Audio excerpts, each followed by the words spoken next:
சிந்து பைரவி சீரியல்ல அடுத்த வர எபிசோடில் நம்ம காயத்ரியை கூட்டிக்கிட்டு நம்ம இசைக்கு இருந்துட்டு வெளியில் போகிறாங்க.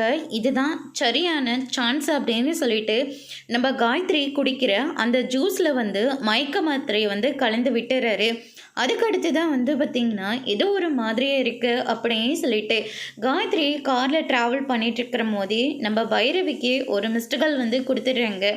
பைரவி வந்து பார்த்த உடனே என்ன இது காயத்ரி வேறு மிஸ்டுகால் கொடுத்துருக்கா, சரி நம்ம என்ன ஏதுன்னு பார்ப்போம் அப்படின்னு சொல்லிட்டு ஃபோன் பண்ணி பார்க்குறாங்க. இது என்ன பைரவி வேற ஃபோன் பண்ணிக்கிட்டு இருக்கா, நல்ல வேற இவ மயக்கத்தில் இருக்கா, ஃபோன் வர்றது கூட இவளுக்கு தெரியாது.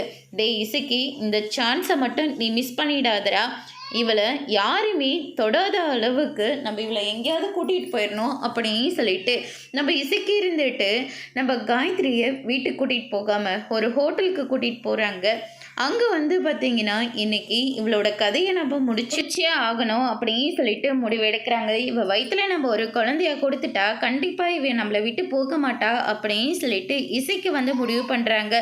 காயத்ரியை எப்படியாவது அந்த இசைக்கு கிட்டே இருந்து நம்ம காப்பாற்றியே ஆகணும் அப்படின்னு சொல்லிட்டு நம்ம காயத்ரியை தேடிக்கிட்டு நம்ம பைரவியும் பின்னாடியே போகிறாங்க. அதோட இன்னைக்கான பிரம்ம முடிச்சிருக்காங்க.